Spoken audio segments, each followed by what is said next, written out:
ವೀಕ್ಷಕರೇ, ಶುಭೋದಯ. ಮುದ್ರಾ ಮೆಡಿಸಿನ್ ಕಾರ್ಯಕ್ರಮಕ್ಕೆ ನಿಮ್ಮೆಲ್ಲರಿಗೂ ಆತ್ಮೀಯ ಸ್ವಾಗತ. ನಾನು ಶ್ರುತಿ.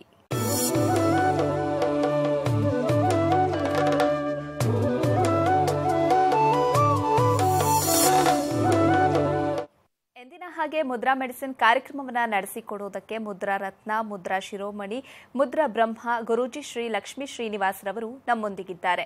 ಗುರೂಜಿಯವರು ಕಂಪ್ಯೂಟರ್ ಸೈನ್ಸ್ನಲ್ಲಿ ಎಂಜಿನಿಯರಿಂಗ್ ಪದವಿ ಪಡೆದು ಎಂಎಸ್ ಕಂಪ್ಯೂಟರ್ ಸಾಫ್ಟ್ವೇರ್ನಲ್ಲಿ ಸ್ನಾತಕೋತ್ತರ ಪದವಿ ಪಡೆದು ಹಲವಾರು ಮಲ್ಟಿನ್ಯಾಷನಲ್ ಸಾಫ್ಟ್ವೇರ್ ಕಂಪನಿಗಳಲ್ಲಿ 26 ವರ್ಷ ಸತತವಾಗಿ ಸೇವೆಯನ್ನು ಸಲ್ಲಿಸಿದ್ದಾರೆ.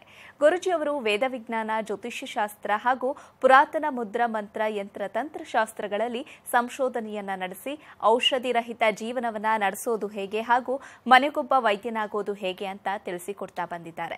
ಇದಲ್ಲದೆ ಭೂತ, ಪ್ರೇತ, ಮಾಟ, ಮಂತ್ರ ತಂತ್ರಗಳ ಬಗ್ಗೆ ಸಂಶೋಧನೆಯನ್ನ ನಡೆಸಿ ಮನೆಗೊಬ್ಬ ಮಾಂತ್ರಿಕ ಮತ್ತು ತಾಂತ್ರಿಕನಾಗೋದು ಹೇಗೆ ಅಂತ ತಿಳಿಸಿಕೊಡ್ತಾ ಬಂದಿದ್ದಾರೆ. ಗುರೂಜಿಯವರು ಹಲವಾರು ಪುಸ್ತಕಗಳನ್ನು ಬರೆದು ಸಮಾಜಕ್ಕೆ ಜ್ಞಾನಾರ್ಜನೆ ಮಾಡಿದ್ದಾರೆ.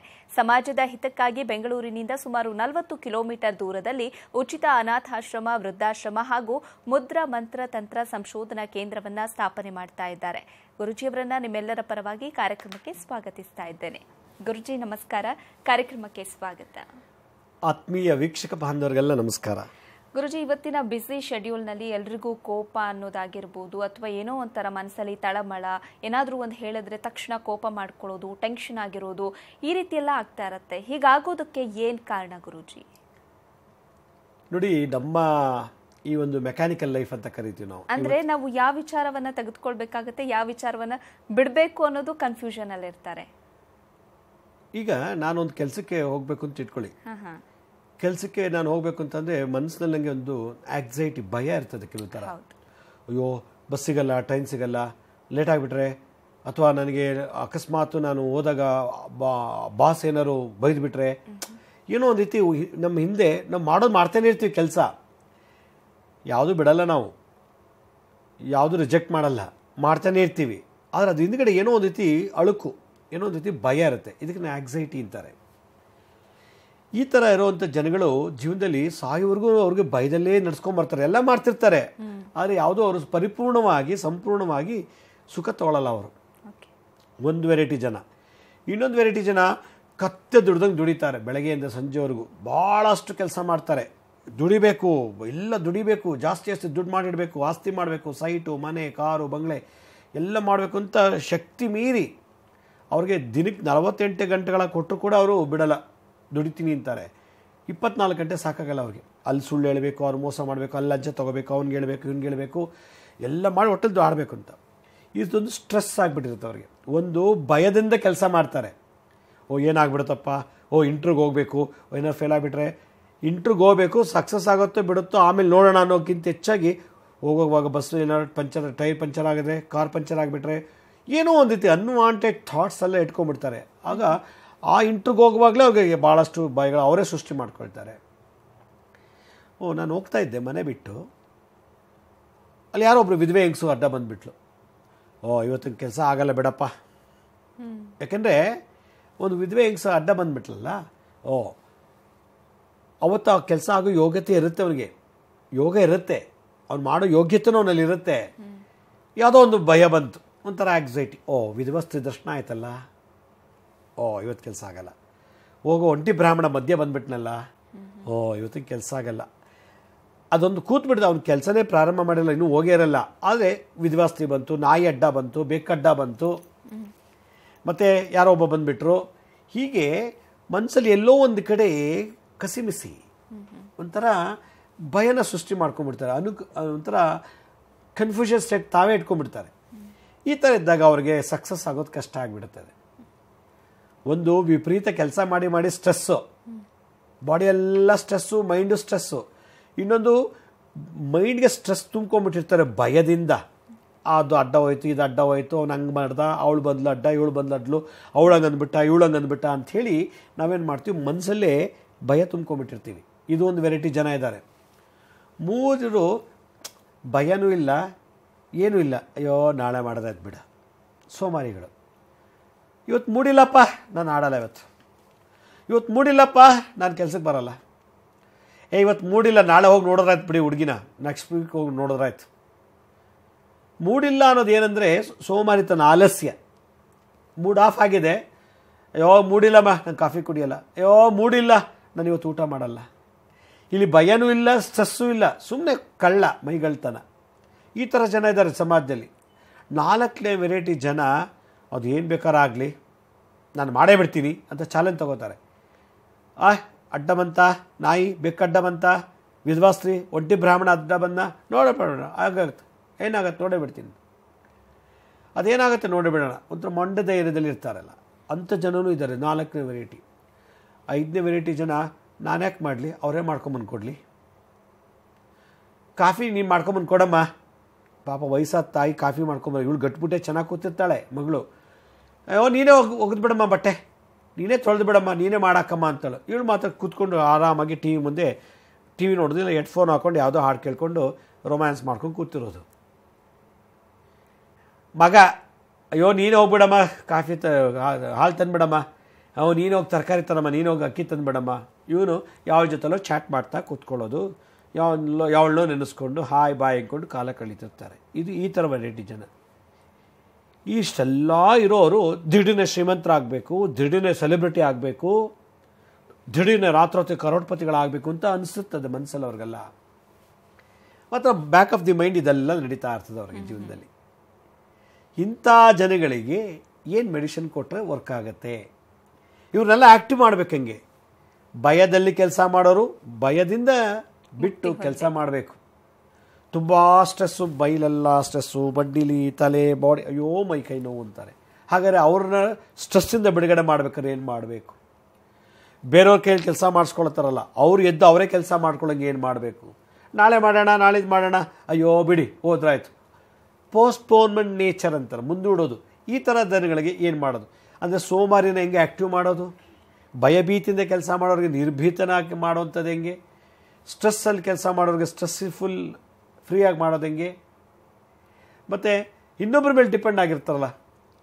ಯಾರೋ ಹೇಳ್ತಾರೋ, ನಾನು ಸಲ MS ಮಾಡುವಾಗ ನಾನು ಹಾಸ್ಟೆಲಿದ್ದಾಗ ಮನೆಗೊಂದು ಲೆಟ್ರ್ ಹಾಕ್ತಿದ್ದೆ. ಲೆಟ್ರ್ ಹಾಕ್ಬೇಕಾದ್ರೆ ಅವ್ರು ಹೇಳ್ತಾಯಿದ್ರು, ಏನು ಮಾಡ್ತಿದ್ಯಾ ಲಕ್ಷ್ಮೀ ಶ್ರೀನಿವಾಸ್ ಅಂತಂದರೆ, ಮನೆಗೊಂದು ಲೆಟ್ರ್ ಹಾಕ್ತಾಯಿದ್ದೀನಿ. ಆಗ ಇಂಗ್ಲೆಂಡ್ ಲೆಟ್ರದ್ದು ಬರೋದು, ಅದ್ರಲ್ಲಿ ಬರೀತಾ ಇದ್ದೆ. ಹೌದಾ, ಹೆಂಗೋ ಬರೀತಿದ್ಯಾ, ನಮ್ಮ ಹೆಂಡ್ತಿಗೊಂದು ಲೆಟ್ರ್ ಹಾಕ್ಬಿಡಪ್ಪ ಅನ್ನೋ ಒಬ್ಬ ಸೋಮಾರಿ. ಅವನು ಹೆಂಡ್ತಿಗೆ 4 ಲೆಟ್ರ್ ಹಾಕ್ಬೇಕಂತೆ. ಈ ಥರ ಏನು ಕೊನೆಗೆ ಏನು ಬರೀಬೇಕು ಅಂದರೆ, ಅವನು ಮದುವೆ ಆಗಿದ್ದ, ಮಾಸ್ಟರ್ ಡಿಗ್ರಿ ಮಾಡೋಕ್ಕೆ ಬಂದಿದ್ದ. ಅವನು ಹೆಂಗೋ ಬರೀತಿದ್ದ, ಅಲ್ಲೊಂದು ಇನ್ನೊಂದು ಎಕ್ಸ್ಟ್ರಾ ಇಂಗ್ಲೆಂಡ್ ಲೆಟ್ರ್ ಇಟ್ಕೊಂಡಿದ್ಯಾ, ನಮ್ಮನೆ ಅಡ್ರೆಸ್ ಎಲ್ಲ ಹೇಳ್ತೀನಿ, ಹಂಗೆ 1-2 ಸೆಂಟೆನ್ಸ್ ಬರೆದ್ಬಿಟ್ಟು ಪೋಸ್ಟ್ ಮಾಡಿಬಿಡಪ್ಪ ನನ್ನ ಹೆಂಡ್ತಿಗೆ. ಈ ಥರ ಸೋಮಾರಿ ಜನ ಇದ್ದಾರೆ ಅಲ್ಲ, ಇದು ನಾನು ಕಂಡಂಥ ಅನುಭವ ಇದು. ಅದರಿಂದ ಸಮಾಜದಲ್ಲಿ ಈ ಥರ ಜನಗಳಿಗೆ ಈ ಥರ ಇದ್ದಾಗ ಏನಾಗುತ್ತೆ ಗೊತ್ತಾ, ನಮ್ಮ ಅದೃಷ್ಟ ನಾವೇ ಕಳ್ಕೊಂಡ್ಬಿಡ್ತೀವಿ. ನಾಳೆ ಮಾಡೋಣ ಅಂತ ಕೂತ್ಬಿಟ್ರೆ ಇವತ್ತಿನ ಅದೃಷ್ಟ ಹೊರಟೋಯ್ತು ನಮಗೆ. ನಾಳೆ ನಾವಿರ್ತೀವಿ ಏನು ಗ್ಯಾರಂಟಿ? ನಾವು ಬದುಕ್ತೀವಿ ಏನು ಗ್ಯಾರಂಟಿ? ಅವನ ಕೈಲಿ ಮಾಡಿಸೋಣ ಅಂತ ಹೇಳ್ತೀವಿ. ನಾನಲ್ಲಿ ಏನು ಬೇಕೋ ಅದು ನಾನೇ ಮಾಡಿದ್ರೆ ಒಳ್ಳೆಯದು. ಹಾಳು ಮಾಡೋದು ಹಾಳು. ಅವನು ನಾಳೆ ಮಾಡ್ತಾನೆ, ಅವಳು ಮಾಡ್ತಾಳೆ ಅಂತಂದರೆ, ಅವಳು ನನ್ನಲ್ಲಿರೋಷ್ಟು ಒಂದು ಏನು ಬೇಕು ಅಂತ ಅಂದ್ಕೊಂಡಿರ್ತಾನೋ ಅದು ಅವಳಲ್ಲಿ ಇರೋಲ್ಲ, ಅವನಲ್ಲಿ ಇರೋಲ್ಲ, ಮಾಡಲ್ಲ ಆಗ ಅವನು. ಅದರಿಂದ ಡಿಪೆಂಡೆನ್ಸಿ ಇರಬಾರ್ದು. ಅದರಿಂದ ಈ ಥರ ಇದು ಕಾಯಿಲೆ ಅಲ್ಲ, ಇದು ಕಾಯಿಲೆನೇ ಅಲ್ಲ. ಈ ಥರ ಜನಗಳು ಸೊಸೈಟಿಲಿದ್ದಾರೆ. ಅವರೆಲ್ಲ ಕೇಳ್ತಾರೆ, ನನಗೆ ಇಂಟರ್ವ್ಯೂ ಫೇಲ್ ಆದೆ, ಓದೋಕ್ಕಾಗಿಲ್ಲ, ಏನು ಕೊಡಿಸ್ಲಿ, ಏನು ಓದಿಸ್ಲಿ, ಎಲ್ಲ ಮಾಡೋದು ಮಾಡ್ತಿರ್ತಾರೆ. ಸುಮ್ಮನೆ ಒಂಥರ ಈ ಒಂದು ಮುಂದೂಡೋಕ್ಕೆ ಸೋಮಾರಿತನ, ಆಲಸ್ಯ, ದಡ್ಡತನ, ದುಗುಡ, ಖಿನ್ನತೆ ಇದೆಲ್ಲ ಒಂದು ಸಲ ತೆಗೆದುಹಾಕಬೇಕು ಅಂದರೆ ಏನು ಮಾಡಬೇಕು? ಈ ಥರದ ಸಮಾಜದ ಜನಗಳನ್ನ ಹೆಂಗೆ ನಾವು 365 ದಿವಸ 24 ಗಂಟೆ ಆ್ಯಕ್ಟಿವ್ ಆಗಿರಬೇಕು ಅಂದರೆ ಏನು ಮಾಡಬೇಕು? ಏನು ಮಾಡ್ತಿರೋ ಇಂದಿನ ಕಾಲದ ಋಷಿಮುನಿಗಳು ಅನ್ನೋದನ್ನು ಇವತ್ತು ನಾನು ಸಂಚಿಕೆ ತಿಳಿಸ್ಕೊಡ್ತೀನಿ. ಸರಿ ಗುರುಜಿ, ಈ ಬಗ್ಗೆ ಮಾತಾಡೋಣ. ವೀಕ್ಷಕರೇ, ಮುದ್ರಾ ಮೆಡಿಸಿನ್ ಕಾರ್ಯಕ್ರಮ ಮುಂದುವರಿಯುತ್ತೆ ಪುಟ್ಟ ವಿರಾಮದ ನಂತರ.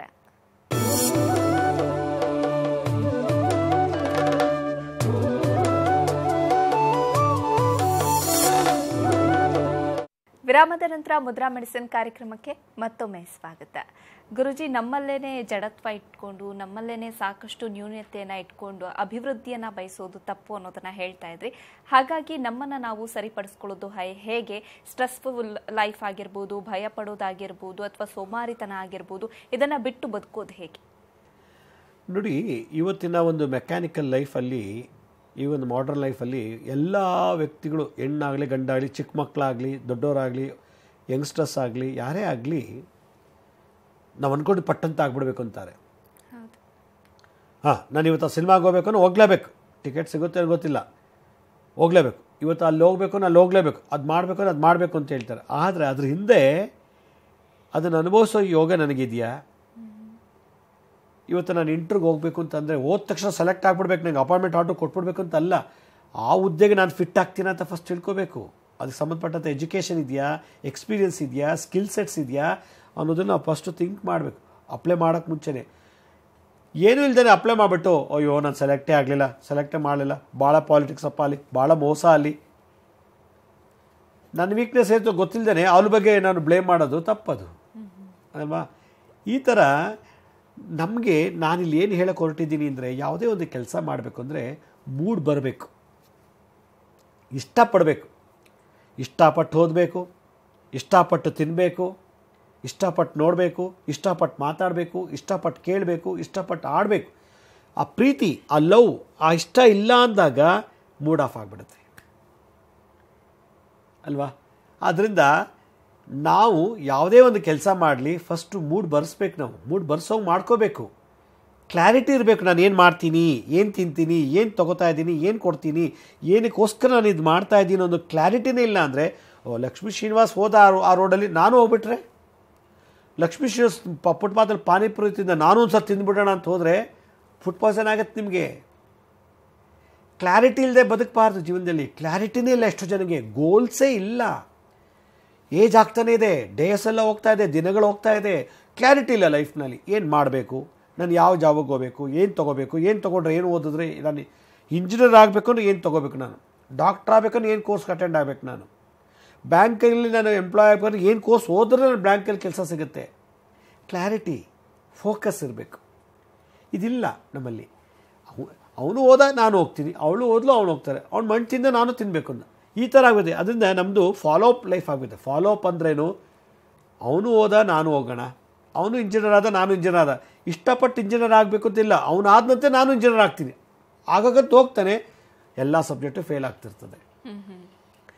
ಅವನೇನೋ ಬಿಸ್ನೆಸ್ ಮಾಡೋಕ್ಕಂತ ಹೊರಟ, ನಾನು ಮಾಡ್ತೀನಿ, ಅವ್ನು ಬಿಸ್ನೆಸ್ ಮಾಡ್ತಿದ್ದಾನಲ್ಲ ಅಂತೇಳಿ ಅವ್ನಿಗೆ ಅದು ಅಡ್ಜಸ್ಟ್ ಆಯಿತು, ನನಗೆ ಅಡ್ಜಸ್ಟ್ ಆಗಿಲ್ಲ. ನಾನು ಮಾಡ್ತೀನಿ ತೋದ ತಕ್ಷಣ ನಾನು ಲಕ್ಷಾಂತರ ರೂಪಾಯಿ ಕಳ್ಕೊಂಬಿಟ್ಟೆ.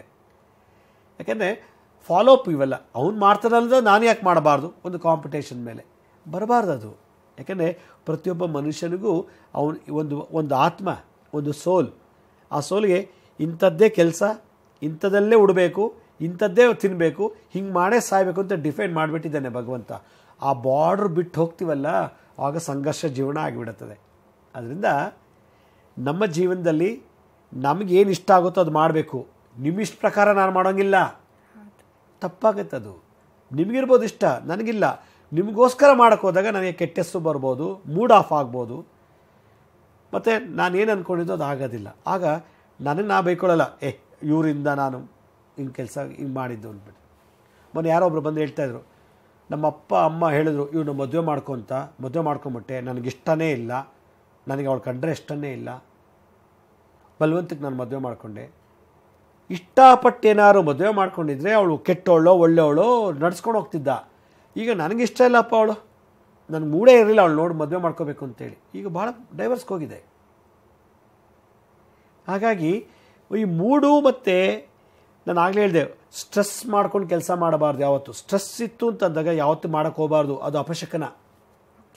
ನೀವು ಯಾವಾಗ ಫ್ರೀ ಆಗಿರ್ತೀರೋ ಕೆಲಸ ಮಾಡಿ, ಬೇಕಾದ್ರೆ ರಜಾ ಹಾಕ್ಬಿಡಿ, ಇಲ್ಲ ಬಿಟ್ಬಿಡಿ. ಅದು ಎಷ್ಟೇ ಕೋಟಿ ರೂಪಾಯಿ ಆದಾಯ ಬಂದರೂ ಕೂಡ ಸ್ಟ್ರೆಸ್ ಇದ್ದಾಗ ಕೆಲಸ ಮಾಡೋಂಗಿಲ್ಲ. ಮೂಡಿಲ್ಲ ಅಂದಾಗ ಕೆಲಸ ಮಾಡೋಂಗಿಲ್ಲ. ಮೂಡಿಲ್ಲ ಅಂದಾಗ ಏನೂ ಮಾಡಬಾರ್ದು. ಮೂಡಿಲ್ಲ ಅಂದಾಗ ನಾವು ಮಾಡಿಬಿಟ್ಟ ಅಂದರೆ ನಮ್ಮಷ್ಟು ಗ್ರೇಟೆಸ್ಟ್ ಸಫರರು ಇನ್ಯಾರೂ ಇಲ್ಲ ವರ್ಲ್ಡಲ್ಲಿ. ಹಾಗಂತ ಸೋಮಾರಿತನೂ ಪ್ರದರ್ಶನ ಮಾಡಬಾರ್ದು, ಸೋಮಾರಿತನೂ ಮಾಡಬಾರ್ದು. ಮೂಡಿಲ್ಲ ಅಂದಾಗ ಸೋಮಾರಿತನಿಗೆ ಆಲ್ಟರ್ನೇಟ್ ಹುಡುಕ್ಬೇಕು. ನಾನು ಇದಿಲ್ಲ ಅಂದರೆ ಬೇರೆ ಏನು ಹುಡುಕ್ಬೋದು, ಏನು ಕಲ್ತ್ಕೊಳ್ಳಿ, ಏನು ಮಾಡಲಿ, ಏನು ಕೊಡಲಿ, ಏನು ತೊಗೊಳ್ಳಿ, ಏನು ತಿನ್ನಲಿ. ಕಾಫಿ ಇಷ್ಟಿಲ್ಲ ಟೀ ಕುಡೀರಿ, ಟೀ ಇಷ್ಟಿಲ್ಲ ಬೋರ್ಮಿಟಾ ಕುಡೀರಿ, ಏನು ಇಷ್ಟ ಅನ್ನೋ ಬಿಸಿನೀರು ಕುಡೀರಿ. ಹಂಗ್ಬಿಟ್ಟು ಏನು ಬೇಡಮ್ಮ ನಾನು ಹಿಂಗೆ ಇರ್ತೀನಿ ಅಂದ್ಬಿಟ್ಟು ಸುಮ್ಮನೆ ಕೂತ್ಕೊಳ್ಳೋದಲ್ಲ. ಅಮ್ಮ ನೀನೇ ಮಾಡೋಕ್ಕಮ್ಮ ಅಂತಲ್ಲ, ಅಮ್ಮ ಮಾಡೋಕ್ಕಾಗಲಿಲ್ಲ, ಅಮ್ಮ ಸತ್ತೋದ್ಲು, ಅಮ್ಮಂಗೆ ಹುಷಾರಿಲ್ಲ, ಅಮ್ಮ ಮಾಡೋಕ್ಕಾಗಲ್ಲ, ಆಗ ಆಲ್ಟರ್ನೇಟ್ ಯಾರು? ಕಲ್ತಿರಬೇಕು. ಅದರಿಂದ ಡಿಪೆಂಡೆನ್ಸಿ ಇರಬಾರ್ದು. ಸೋಮಾರಿಗಳು ಯಾವತ್ತೂ ಡಿಪೆಂಡೆನ್ಸಿ ಮೇಲೆ ಬದುಕ್ತಾರೆ, ಅದರಿಂದ ಮಹಾ ದೋಷ ಅದು. ಹಾಗಾದರೆ ಸೋಮಾರಿತನ ತೆಗೆದಾಕೋದು ಹೇಗೆ, ಸ್ಟ್ರೆಸ್ ತೆಗೆಯೋದು ಹೇಗೆ, ನಾಳೆ ಮಾಡೋಣ ನಾಳಿದ್ದು ಮಾಡೋಣ ಅನ್ನೋದನ್ನು ತೆಗೆದಾಕೋದು ಹೇಗೆ? ಇದು ಬರಬಾರ್ದು. ಇದೆಲ್ಲ ಮಾಡೋರು ಯಾರು ಗೊತ್ತಾ? ಶನಿ ಮತ್ತು ಬುಧನ ಕಾರಕತ್ವದಲ್ಲಿ ನಡೆಯುವಂಥದ್ದು ಇವೆಲ್ಲ. ಇದಕ್ಕೆ ಪರ್ಸನಾಲಿಟಿ ಅಂತಾರೆ, ವ್ಯಕ್ತಿತ್ವ ಅಂತಾರೆ. ನಮ್ಮ ವ್ಯಕ್ತಿತ್ವದಲ್ಲೇ ಇಷ್ಟೊಂದು ಲೋಪದೋಷ ಇದ್ದಾಗ ಅವ್ರು ಬೈಯೋದು ಇವ್ರು ಬೈಯೋದು ತಪ್ಪದು. ಅದರಿಂದ ಬುಧ ಮತ್ತು ಶನಿಯಲ್ಲಿರತಕ್ಕಂಥ ದೋಷಗಳನ್ನು ಇಂದಿನ ಕಾಲದಲ್ಲಿ ನಮ್ಮ ಋಷಿಮುನಿಗಳು ಗುರುಕುಲದಲ್ಲೇ ಮಕ್ಕಳುಗಳಿಗೆ ಈ ಥರ ನಾಳೆ ಮಾಡೋಣ ಅಂತ ಬರಬಾರ್ದು, ಸೋಮಾರಿಗಳಾಗಬಾರ್ದು, ಇನ್ನೊಬ್ಬರ ಮೇಲೆ ಡಿಪೆಂಡ್ ಆಗಬಾರ್ದು, ಎಷ್ಟೇ ದುಡಿದು ಕೂಡ ಬಾಡಿಯಲ್ಲಿ ಸ್ಟ್ರೆಸ್ ಇರಬಾರ್ದು, ಮತ್ತು ಆ್ಯಕ್ಸೈಟಿ ಇರಬಾರ್ದು, ಭಯ ಇರಬಾರ್ದು, ಭಯ ಪಟ್ಕೊಂಡು ಓದಬಾರ್ದು, ಭಯ ಪಟ್ಕೊಂಡು ಮದುವೆ ಆಗಬಾರ್ದು, ಭಯಕ್ಕೋಸ್ಕರ ಇನ್ನೊಬ್ರಿಗೆ ಏನು ಕೊಡಬಾರ್ದು, ಭಯಕ್ಕೋಸ್ಕರ ಇನ್ನೊಬ್ಬರು ಏನು ತೊಗೋಬಾರ್ದು, ಭಯಕ್ಕೋಸ್ಕರ ಇನ್ನೊಬ್ರಿಗೆ ಏನು ಮಾಡಿಕೊಡ್ಬಾರ್ದು. ಹಾಗಾದರೆ ಈ ಭಯ, ಸ್ಟ್ರೆಸ್ಸು ಮತ್ತು ಜೀವನದ ಕ್ಲಾರಿಟಿನೇ ಇಲ್ಲ ಅಂದಾಗ ಏನು ಮಾಡೋಕ್ಕಾಗಲ್ಲ. ಅದೃಷ್ಟ ಲಾಸ್ ಆಗುತ್ತೆ, ನಮಗೆ ಬರೋ ಅದೃಷ್ಟ ಕಳ್ಕೊಂಡ್ಬಿಡ್ತೀವಿ. ಇದನ್ನೆಲ್ಲ ಗಮನಕ್ಕೆ ಇಟ್ಕೊಂಡು ಇಂದಿನ ಕಾಲದ ಋಷಿಮುನಿಗಳು ಗುರುಕುಲದೆಲ್ಲ ಮಕ್ಕಳಿಗೆ ಇದೆಲ್ಲ ತೆಗೆದಾಕ್ಬಿಡ್ತಾಯಿದ್ರು. ಈ ಒಂದು ಏನು ಆ್ಯಟಿಟ್ಯೂಡು ತೆಗಿತಾಯಿದ್ರು. ಆಗ ಭಾಳ ಬ್ರಿಲಿಯಂಟ್, ಭಾಳ ಚುರುಕು ಎಲ್ಲದಲ್ಲೂ. ಇವತ್ತಿಲ್ಲೇ ಹೋಗ್ಬೇಕಾ, ಫಸ್ಟ್ ಕ್ಲಾಸ್ಗೆ ಹೋಗಿ ಕೆಲಸ ಮುಗಿಸ್ಕೊಂಡು ಬಂದ್ಬಿಡ್ಬೇಕು ಅವರು. ಅದ್ರ ಭಯ ಇರಬಾರ್ದು, ಸ್ಟ್ರೆಸ್ ಇರಬಾರ್ದು, ನಾಳೆ ಮಾಡಿದ್ರಾಯ್ತು ನಾಳಿದ್ದು ಮಾಡಿದ್ರಾಯ್ತು ಅನ್ನಬಾರ್ದು. ಮತ್ತು ಯಾವುದೇ ಕಾರಣಕ್ಕೂ ಕೂಡ ಬೇರೆ ವಿಷಯದಲ್ಲಿ ಅವರು ಇದು ಖಿನ್ನತೆಗೊಳಗಾಗಬಾರ್ದು. ಈ ಒಂದು ಕಾನ್ಸೆಪ್ಟನ್ನ ಇಟ್ಕೊಂಡು ಗುರುಕುಲದಲ್ಲಿ ಋಷಿಗಳು ಪಾಠ ಹೇಳ್ಕೊಡ್ತಾ ಇದ್ರಂತೆ. ಅವರು ಹಿಂದಿನ ಕಾಲದ ಎಜುಕೇಷನ್ ಹೇಗಿತ್ತು ಅಂತಂದರೆ ವ್ಯಕ್ತಿತ್ವವನ್ನು ಅಭಿವೃದ್ಧಿ ಪರ್ಸನಾಲಿಟಿ ಡೆವಲಪ್ಮೆಂಟ್ ಮಾಡುವಂಥ ಕೋರ್ಸ್ಗಳು ಹೇಳ್ಕೊಡ್ತಾಯಿದ್ರು. Science, history, chemistry, mathematics, botany ಇವೆಲ್ಲ ಹೇಳ್ಕೊಡ್ತಿರಲಿಲ್ಲ ಅವರು. ಅದೆಲ್ಲ ಅವ್ರ ಅನುಭವದಲ್ಲೇ ಬರುವಂಥದ್ದು.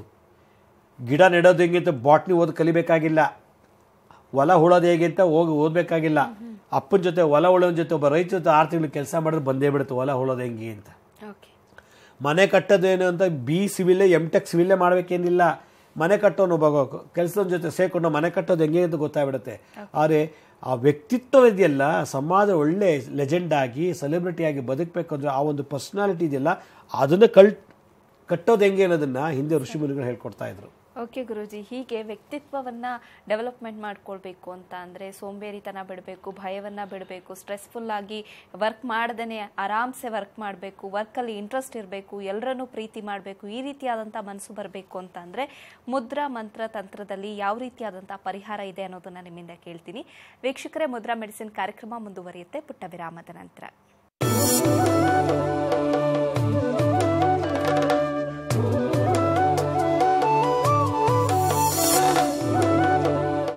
ವಿರಾಮದ ನಂತರ ಮುದ್ರಾ ಮೆಡಿಸಿನ್ ಕಾರ್ಯಕ್ರಮಕ್ಕೆ ಮತ್ತೊಮ್ಮೆ ಸ್ವಾಗತ.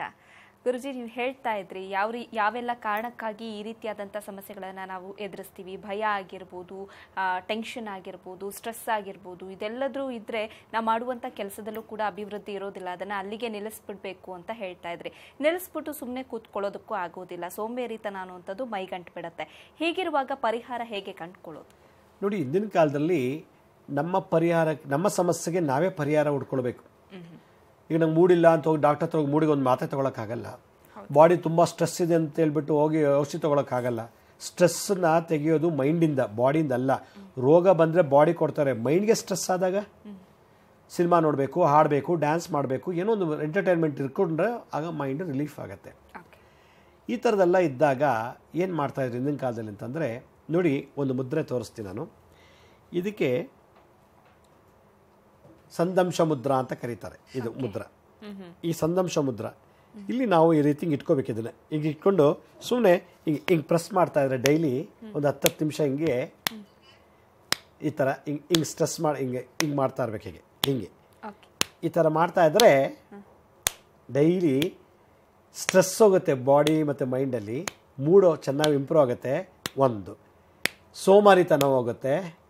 2, 3ನೇದು ಆಲಸ್ಯ, ಪೋಸ್ಟ್ಪೋನ್ಮೆಂಟ್ ನೇಚರ್ ಎಲ್ಲ ಹೋಗುತ್ತೆ. ಈ ಥರ 2 ಹಸ್ತಕ್ಕೂ ಮಾಡ್ತಾ ಇರ್ಬೇಕು. ಹಿಂಗೆ ಫಸ್ಟು ಎಡಗಡೆ ಹಸ್ತಕ್ಕೆ ಮಾಡಬೇಕು, ಆಮೇಲೆ ಬಲಗಡೆ ಹಸ್ತಕ್ಕೆ ಈ ಥರ ಮಾಡಬೇಕು. ಹಿಂಗೆ ಮಾಡ್ತಾ ಮಾಡ್ತಾ ಮಾಡ್ತಾ ಮಾಡ್ತಾ ಅವನಿಗೇನಾಗುತ್ತೆ, ಮೂಡು ಇಂಪ್ರೂವ್ ಆಗುತ್ತೆ. ಇದು ಒಂದು ಥೆರಪಿ. ಇದಕ್ಕೆ ಸಂದಂಶ, ಇದು ಅಧೋಮುಖ ಮುಷ್ಟಿ ಅಂತಾರೆ. ಇದಕ್ಕೆ ಅಧೋಮುಖ ಮುಷ್ಟಿ. ಹಿಂಗೆ ಮುಷ್ಟಿ ಮುದ್ರೆ ಮಾಡಿಕೊಂಡು ಹಿಂಗೆ ಚೆನ್ನಾಗಿ ಹಿಂಗೆ ಪ್ರೆಸ್ ಮಾಡಬೇಕು. ಹಿಂಗೆ ಶಬ್ದ ಬರಬೇಕಿದೆ. ಈ ರೀತಿ ಶಬ್ದ ಬರ್ತಾ ಇತ್ತು ಅಂದರೆ ಆಯಿತಾ, ರಾಹು, ಕೇತು, ಚಂದ್ರ ಈ 3 ಗ್ರಹಕ್ಕೂ ಶಾಂತಿ ಆಗತ್ತಂತಿದು. ಚಂದ್ರ ಮನಸ್ಕಾರಕ, ಮೈಂಡ್ಗೆ ರಿಲೀಫ್ ಕೊಡ್ತಾನೆ, ಮೂಡ್ ಕೊಡ್ತಾನೆ. ರಾಹು ಸೋಮಾರಿತನ, ಕೇತು ಆಲಸ್ಯ ಮತ್ತು ಮುಂದೂಡೋದು. ಇದಿಷ್ಟು ಮಂಗಳ ಸ್ಥಾನ, ಉಚ್ಚ ಮಂಗಳ ನೀಚ ಮಂಗಳ ಇದಿಷ್ಟು, ಮತ್ತು ಚಂದ್ರನ ಸ್ಥಾನ. ಇದಿಷ್ಟಕ್ಕೂ ಶಾಂತಿ ಮಾಡಿದಾಗ ಹಿಂಗೆ ಈ ಥರ ಮಾಡ್ತಾ ಇರ್ಬೇಕು. ಹೀಗೆ ಮಾಡ್ತಾ ಇದ್ದರೆ ಆ್ಯಕ್ಸೈಟಿ ಹೋಗುತ್ತೆ, ಕ್ಲಾರಿಟಿ ಸಿಗುತ್ತೆ. ಇವತ್ತೇನು ಮಾಡಬೇಕು, ಎಲ್ಲೋಬೇಕು, ಎಷ್ಟು ತರಬೇಕು, ಎಷ್ಟು kg ತರಬೇಕು, ಯಾರು ಮಾತಾಡಿಸ್ಬೇಕು, ಏನು ಮಾತಾಡಿಸ್ಬೇಕು, ಯಾರನ್ನು ಬಿಡಬೇಕು, ಯಾರು ಬಿಡಬಾರ್ದು ಅಂತ ಇದೆಲ್ಲ ಕ್ಲಾರಿಟಿ ಸಿಗುತ್ತೆ, ಫೋಕಸ್ ಆಗುತ್ತೆ ಈ ಥರ. ಒಂದು. ಎರಡನೇದು ಕಾಲು ಉರಿಯುತ್ತಾ ಇರ್ತದೆ ಅಂತೇಳಿ, ಪಾದ ಉರಿಯುತ್ತೆ ಕೆಲವರಿಗೆ, ಇಂಬಡಿ ಉರಿಯುತ್ತೆ, ಪಾದ ಎಲ್ಲ ದಗ ಅಂತ ಉರಿಯುತ್ತೆ. 10 ಗಂಟೆ 1 ಗಂಟೆ ಆದಮೇಲೆ, 3/4 ಗಂಟೆ ಆದಮೇಲೆ. ಅಂಥವರು ಪಾದ ಉರಿತಿದ್ರೆ ಪಾದಕ್ಕೇನು ಮಸಾಜ್ ಮಾಡಬಾರ್ದು, ಇಲ್ಲಿ ಮಾಡಬೇಕು. ಈ ಈ ಅಂಗೈಗೆ ಈ ರೀತಿ ಮಾಡ್ತಾ ಬಂದರೆ ಏನಾಗುತ್ತೆ, ಪಾದದ ಕೆಳಗಡೆ ಉರಿತಾ ಇದ್ದರೆ ಇದಕ್ಕೆ ಬೇಕಾದಷ್ಟು ಮೆಡಿಸಿನ್ಸ್ ಇದೆ, ಮೆಡಿಸಿನ್ಸ್ ತೊಗೋಬಾರ್ದು. ಸುಮ್ಮನೆ ಅರ್ಧ ಗಂಟೆ ಹಿಂಗೆ ಕೂತ್ಕೊಂಡು ಹಿಂಗೆ ತರ್ತಾ ಇರಬೇಕು. ಇದನ್ನು ಮಾಡಿದ್ರೆ ಪಾದ ಎಲ್ಲ ಉರಿಯೋದು ಕಮ್ಮಿ ಆಗಿಬಿಡುತ್ತೆ. ಇಂಬಡಿ ಉರಿಯೋದು, ಪಾದ ಮತ್ತು ಬೆರಳುಗಳೆಲ್ಲ ಒಂಥರ ದಗ ಅಂತ ಉರಿಯೋದು, ಈ ಥರ ಮಾಡ್ತಿದ್ರೆ ಆಗೇನಾಗತ್ತೆ, ಹೊರಟೋಗ್ತದೆ. ಈ ರೀತಿ ದಿನನಿತ್ಯ ಒಂದು ಅರ್ಧ ಗಂಟೆ ಮಾಡಬೇಕು. ಇದಕ್ಕೊಂದು ಮಂತ್ರ ಇದೆ,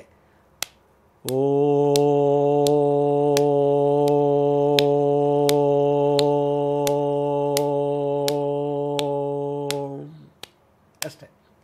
ಓಂಕಾರ ಹೇಳ್ತಾ ಈಗ ಮಾಡ್ತಾ ಇದ್ರೆ ಭಾಳ ಮೆಡಿಸಿನ್ ಪ್ರೊಡ್ಯೂಸ್ ಆಗಿ ಈ ಪ್ರಾಬ್ಲಮ್ ಎಲ್ಲ ಸಾಲ್ವ್ ಆಗುತ್ತೆ. ಓಕೆ ಗುರುಜಿ, 2019 ಫೆಬ್ರವರಿ 2ನೇ ತಾರೀಕು ಹಾಗೆ 3ನೇ ತಾರೀಕಿನಂದು ಇಂಟರ್ನ್ಯಾಷನಲ್ ಕಾನ್ಫರೆನ್ಸ್ ನಡೀತಾ ಇದೆ. ಇದರ ವಿಶೇಷತೆ ಏನು, ಯಾರೆಲ್ಲ ಭಾಗಿಯಾಗಬಹುದು, ಈ ಕಾರ್ಯಕ್ರಮ ನಡೀತಾ ಇರುವಂತಹ ಸ್ಥಳ ಯಾವುದು? ನೋಡಿ, 2019 ಫೆಬ್ರವರಿ 2 ಮತ್ತು 3ನೇ ತಾರೀಕು ಇಂಟರ್ನ್ಯಾಷನಲ್ ಅಂತಾರಾಷ್ಟ್ರೀಯ ಮಟ್ಟದಲ್ಲಿ ದೇಶ ವಿದೇಶಗಳಿಂದ ಎಲ್ಲ ಜ್ಯೋತಿಷ್ಯ ಹೇಳೋರು, ವಾಸ್ತು ಕನ್ಸಲ್ಟೆಂಟ್ಸ್ ಎಲ್ಲ ಬರ್ತಾ ಇದ್ದಾರೆ. ಈ ಒಂದು ಕಾನ್ಫರೆನ್ಸಲ್ಲಿ ಇವತ್ತಿನ ಜ್ಯೋತಿಷ್ಯ ಮತ್ತು ವಾಸ್ತು ಈಗಿನ ಒಂದು ಜೀವನ ಶೈಲಿಗೆ ಅಷ್ಟು ಕರೆಕ್ಟಾಗಿ ಆ್ಯಕ್ಯುರೇಟಾಗಿ ಮ್ಯಾಚ್ ಆಗ್ತಿಲ್ಲ ಅಂತ ನನ್ನ ಅನುಭವ. ವೇದಗಳ ಕಾಲದಂಥ ಜ್ಯೋತಿಷ್ಯ ಇವತ್ತೆಲ್ಲಕ್ಕಂದ್ರೆ ಎಲ್ಲ ಕಡೆ ಅಧರ್ಮ ಜಾಸ್ತಿ ಆಗಿದೆ, ಸುಳ್ಳು ಹೇಳೋರಿಗೆ ಒಳ್ಳೆ ರಾಜ ಪದವಿ ಸಿಗ್ತಾ ಇದೆ, ಮೋಸ ವಂಚನೆ ಮಾಡೋರಿಗೆ ಸನ್ಮಾನಗಳಾಗ್ತಿದೆ, ಶ್ರದ್ಧಾ ಭಕ್ತಿಯಿಂದ ನಿಯತ ಕೆಲಸ ಮಾಡೋರು, ಸೇವೆ ಮಾಡೋರಿಗೆ ಯಾವುದೂ ಇಲ್ಲ. ಅಲ್ಲಿಗೆ ಜಾತಕದಲ್ಲೇ ದೋಷ ಇದೆಯೋ ಶಾಸ್ತ್ರದ ದೋಷ ಇದೆಯೋ ಗೊತ್ತಾಗ್ತಿಲ್ಲ. ಅದರಿಂದ ಈ ಎಲ್ಲ ಒಂದು ವಿಚಾರ ವಿನಿಮಯ ಮಾಡಲಿಕ್ಕೋಸ್ಕರವಾಗಿ ಈ ಒಂದು ಇಂಟರ್ನ್ಯಾಷನಲ್ ಕಾನ್ಫರೆನ್ಸ್ನ ನಾವು ಮಾಡ್ತಾ ಇದ್ದೀವಿ. 2019 ಫೆಬ್ರವರಿ 2 ಮತ್ತು 3ನೇ ತಾರೀಕು. ಯಾರು ಎಕ್ಸ್ಪರ್ಟ್ಸ್ ಅಂತಿದ್ದಾರೋ ಜ್ಯೋತಿಷ್ ಹೇಳೋದಲ್ಲಿ, ವಾಸ್ತು ಹೇಳೋರೋ ಅಂಥವರು ತಮ್ಮ ಅನುಭವಗಳನ್ನು ಪೇಪರ್ ಮುಖ ಪ್ರೆಸೆಂಟ್ ಮಾಡ್ಕೋಬೋದು. ಮತ್ತು ಯಾರು ಜ್ಯೋತಿಷ್ಯ ಕಲಿತು ವಾಸ್ತು ಕಲಿತು ಪ್ರಾಕ್ಟೀಸ್ ಮಾಡ್ತಿದ್ದಾರೋ ಇತ್ತೀಚೆಗೆ, ಅವರು ಈಗಿನ ಜ್ಯೋತಿಷ್ಯದಲ್ಲೂ ಈಗಿನ ವಾಸ್ತುನಲ್ಲೂ ವೇದಿಕ್ ಜ್ಯೋತಿಷ್ಯ ಮತ್ತು ಇದಲ್ಲೂ ಎಷ್ಟು ಗ್ಯಾಪ್ ಇದೆ ಅದನ್ನು ತಿಳ್ಕೊಳ್ಳೋ ಒಂದು ಶಕ್ತಿ ಅವ್ರಿಗೊಂದು ಒಳ್ಳೆಯ ಅವಕಾಶ ಇದೆ. ಮತ್ತು ಅಬ್ಸರ್ವರ್ ಈಗ ತಾನೇ ಕಲಿತಾ ಇರೋಂಥವ್ರಿಗೆ ನಾವು ಯಾವುದನ್ನು ಸೆಲೆಕ್ಟ್ ಮಾಡ್ಕೋಬೇಕು, ಜ್ಯೋತಿಷ್ಯ ಹೇಳೋದನ್ನು, ವೇದಿಕ್ ವಾಸ್ತುನ ಅಥವಾ ಮೆಡಿಕಲ್ ವಾಸ್ತುನ ಅಥವಾ ಮೆಡಿಕಲ್ ಆಸ್ಟ್ರಾಲಜಿನ ಅಥವಾ ವೇದಿಕ್ ಆಸ್ಟ್ರಾಲಜಿನ ಯಾವುದು ತಗೊಂಡ್ರೆ ಇವತ್ತು ನಮ್ಮ ಮುಂದಿನ ಜೀವನದಲ್ಲಿ ನಾವು ಬದುಕ್ಬೋದು, ಮುಂದೆ ನಾವು ಒಳ್ಳೆ ಕರೆಕ್ಟಾಗಿ ಪ್ರಿಡಿಕ್ಷನ್ಸ್ ಕೊಡ್ಬೋದು ಅನ್ನೋದನ್ನು ತಿಳ್ಕೊಳ್ಳಿಕ್ಕೆ ಇದೊಂದು ಒಳ್ಳೆ ಸಮ್ಮೇಳನ ಮಾಡ್ತಾ ಇದ್ದೀವಿ. ಅದರಿಂದ ಈಗ ಕೃಷ್ಣನ ಕಾಲದಲ್ಲಿ, ರಾಮನ ಕಾಲದಲ್ಲಿ ಜ್ಯೋತಿಷ್ಯ ವರ್ಕೌಟ್ ಆಗ್ತಿಲ್ಲ ನನ್ನ ಪ್ರಕಾರ. ಎಲ್ಲ ಚೇಂಜ್ ಆಗಿಬಿಟ್ಟಿದೆ. ಯಾಕೆಂದರೆ ಇಂಟರ್ ಕ್ಯಾಸ್ಟ್ ಮ್ಯಾರೇಜ್ ಆಗೋಗಿದೆ, ಧರ್ಮ ಬದಲಾವಣೆ ಆಗಿದೆ, ಭಾಳ ಚೇಂಜಸ್ ಆಗಿರೋದ್ರಿಂದ ಜಾತಕಗಳೇ ಸುಳ್ಳು ಹೇಳ್ತಾ ಇದೆ. ಆದರೆ ಜಾತಕದಲ್ಲಿರೋ ದೋಷ ಏನು ಗ್ಯಾಪ್ ಇದೆ ಇವತ್ತಿನ ದಿವಸ? ಮಾಡರ್ನ್ ಮೆಡಿಕಲ್ ಸೈನ್ಸ್ ಏನು ಹೇಳುತ್ತೆ, ಮೆಡಿಕಲ್ ಆಸ್ಟ್ರಾಲಜಿ ಏನು ಹೇಳುತ್ತೆ, ಮೆಡಿಕಲ್ ಆಸ್ಟ್ರಾಲಜಿನ ಮಾಡರ್ನ್ ಲೈಫ್ಗೆ ಹೆಂಗೆ ಅಡ್ಜಸ್ಟ್ ಮಾಡಬೇಕು, ಓಲ್ಡ್ ಆಸ್ಟ್ರಾಲಜಿನ ಇವತ್ತು ಮಾಡರ್ನ್ ಆಸ್ಟ್ರಾಲಜಿಗೆ ಹೆಂಗೆ ತರಬೇಕು ಅನ್ನೋದನ್ನು ಈ ಒಂದು ಸಮ್ಮೇಳನದಲ್ಲಿ ನಾವು ಡಿಸ್ಕಸ್ ಮಾಡಬೇಕು. ಅದರಿಂದ ಯಾರ್ಯಾರು ಜ್ಯೋತಿಷ್ಯ ಹೇಳ್ತಾರೋ, ಆಸ್ಟ್ರಾಲಜಿ ಕಲ್ತಿರೋರೋ, ವಾಸ್ತು ಗೊತ್ತಿರೋರೋ ಅವ್ರಿಗೆ ಇದೊಂದು ಒಳ್ಳೆಯ ಅವಕಾಶ ತಮ್ಮ ಅನುಭವವನ್ನು ಹಂಚ್ಕೊಳ್ಳಿಕ್ಕೆ ಈ ಒಂದು ವೇದಿಕೆ. ಅದರಿಂದ 10 ಪುಟಗಳಲ್ಲಿ ಬರೆದು ನಮಗೆ ಸಬ್ಮಿಟ್ ಮಾಡಿದ್ರೆ ನಾವು ಅದನ್ನು ಸ್ಕ್ರೂಟನಿಂಗ್ ಮಾಡಿ ಇಂಟರ್ನ್ಯಾಷನಲ್ ಲೆವೆಲ್ಗೆ ಜರ್ನಲ್ಗೆ ಅದನ್ನು ಸೇರಿಸಲಿಕ್ಕೆ ಏರ್ಪಾಟ್ ಮಾಡ್ತೀವಿ. ಇದರಲ್ಲಿ ಗೋಲ್ಡು ಮತ್ತು ಸಿಲ್ವರು, ಪ್ಲಾಟಿನಮ್ ಮತ್ತು 3 ಗ್ರೂಪ್ ಮಾಡಿದ್ದೀವಿ. ಆ ಗ್ರೂಪ್ನಲ್ಲಿ ಯಾರು ಬೇಕಾದ್ರೂ ಭಾಗವಹಿಸ್ಬೋದು. ಮತ್ತು ಇದರಲ್ಲಿ ಒಂದು ಒಳ್ಳೆ ವಿಚಾರ ವಿನಿಮಯ ಆಗುವಂಥ ಒಂದು ಕಾನ್ಫರೆನ್ಸ್. ಇಲ್ಲಿ ಎಲ್ಲ ಹೇಳ್ಕೊಡೋಕ್ಕಂಥದ್ದಲ್ಲ, ವಿಚಾರಗಳ ವಿನಿಮಯ ಡಿಸ್ಕಸ್ ಮಾಡಿ ಇವತ್ತು ಎಷ್ಟು ದೋಷಗಳಿದೆ ನಮ್ಮ ಮಾಡರ್ನ್ ಜ್ಯೋತಿಷ್ಯದಲ್ಲಿ, ಓಲ್ಡ್ ಜ್ಯೋತಿಷ್ಯದಲ್ಲಿ ಏನು ಪ್ಯೂರಿಟಿ ಇತ್ತು, ಇವಾಗ ಇಂಪ್ಯೂರಿಟಿ ಇದೆ, ಇದನ್ನೆಲ್ಲ ಪತ್ತೆ ಹಚ್ಚಿ ಒಂದು ನಿರ್ಧಾರ ತಗೊಳ್ಳುವಂಥ ಒಂದು ಸಮ್ಮೇಳನ. ಅದರಿಂದ ಯಾರ್ಯಾರು ಎಕ್ಸ್ಪರ್ಟ್ಸ್ ಇದ್ದಾರೋ ಅವರು ಹೊಸ ಜ್ಞಾನವನ್ನು ಹಂಚ್ಕೊಳ್ಳಿಕ್ಕೆ ಒಂದು ಒಳ್ಳೆ ವೇದಿಕೆ. ಅದರಿಂದ ಈ ಒಂದು ಕಾನ್ಫರೆನ್ಸಲ್ಲಿ ಯಾರು ಪೇಪರ್ ಸಬ್ಮಿಟ್ ಮಾಡ್ತಾರೋ ಅವ್ರಿಗೆ ಒಳ್ಳೆ ಹೆಸರು ಕೊಡ್ತಾ ಇದ್ದೀವಿ, ಒಳ್ಳೆ ಟೈಟ್ಲ್ ಕೊಟ್ಟು ಸನ್ಮಾನ ಮಾಡಿ ಒಳ್ಳೆ ಗಿಫ್ಟ್ ಕೊಡ್ತಾ ಇದ್ದೀವಿ. ಇದ್ರ ಜೊತೆಗೆ ಇಂಟರ್ನ್ಯಾಷನಲ್ ಅವ್ರು ಬೆಳೀಕ್ಕೆ ಒಂದು ಒಳ್ಳೆ ಅವಕಾಶ, ಮತ್ತು ಇಂಟರ್ನ್ಯಾಷನಲ್ ದೇಶ ವಿದೇಶಕ್ಕೆ ಬರೋರ ಜೊತೆ ನೆಟ್ವರ್ಕ್ನ ಡೆವಲಪ್ ಮಾಡ್ಕೊಳ್ಳೋಕೆ ಒಂದು ಒಳ್ಳೆ ಸುವರ್ಣ ಅವಕಾಶ. ಸರಿ ಗುರೂಜಿ, ನೀವು ಹೇಳ್ತಾ ಇದ್ರಿ, ನಮ್ಮ ವೀಕ್ಷಕರಿಗೆ ತಿಳಿಸ್ಕೊಡ್ತಾ ಇದ್ರಿ, ಸ್ಟ್ರೆಸ್ಫುಲ್ ಲೈಫಿಂದ ಹೊರಗಡೆ ಬರೋದು ಹೇಗೆ, ಇಷ್ಟಪಟ್ಟು ಕೆಲಸ ಮಾಡೋದು ಹೇಗೆ, ಇದಕ್ಕಿರುವಂಥ ಪರಿಹಾರಗಳೇನು ಅನ್ನೋದನ್ನು ತಿಳಿಸ್ಕೊಟ್ರಿ. ಧನ್ಯವಾದ. ಸಾಯಿರಾಮ್. ವೀಕ್ಷಕರೇ, ಗುರೂಜಿಯವರು ಹೇಳಿದಂತೆ ಇಂಟರ್ನ್ಯಾಷನಲ್ ಕಾನ್ಫರೆನ್ಸ್ ಇದೇ ಫೆಬ್ರವರಿ ಅಂದರೆ 2019 ಫೆಬ್ರವರಿ 2ನೇ ತಾರೀಕು ಹಾಗೆ 3ನೇ ತಾರೀಕು ನಡೀತಾ ಇದೆ. ನೀವು ಕೂಡ ಭಾಗಿಯಾಗಬಹುದು. ವೆಬ್ಸೈಟ್ ಅಡ್ರೆಸ್ www.ssbkimac.comಗೆ ವಿಸಿಟ್ ಮಾಡಿ. ಗೊತ್ತಾಗಿಲ್ಲ ಅಂತಂದ್ರೆ ಬೇಜಾರಾಗೋದು ಬೇಡ. ಕಾರ್ಯಕ್ರಮದ ಕೊನೆಯಲ್ಲಿ ಗುರೂಜಿಯವರ ಕಚೇರಿಯ ವಿಳಾಸ ಬರುತ್ತೆ, ಜೊತೆಗೆ ದೂರವಾಣಿ ಸಂಖ್ಯೆಗಳು ಬರುತ್ತೆ. ದೂರವಾಣಿ ಸಂಖ್ಯೆಗೆ ಕರೆ ಮಾಡಿ ನಿಮ್ಮ ಹೆಸರನ್ನ ನೋಂದಾಯಿಸಿಕೊಳ್ಳಿ ಅಂತ ಹೇಳ್ತಾ ಇವತ್ತಿನ ಕಾರ್ಯಕ್ರಮವನ್ನು ಮುಗಿಸ್ತಾ ಇದ್ದೀನಿ. ನೋಡ್ತಾ ಇರಿ ಸರಳ ಜೀವನ, ಇದು ಮನುಕುಲದ ಒಳಿತಿಗಾಗಿ.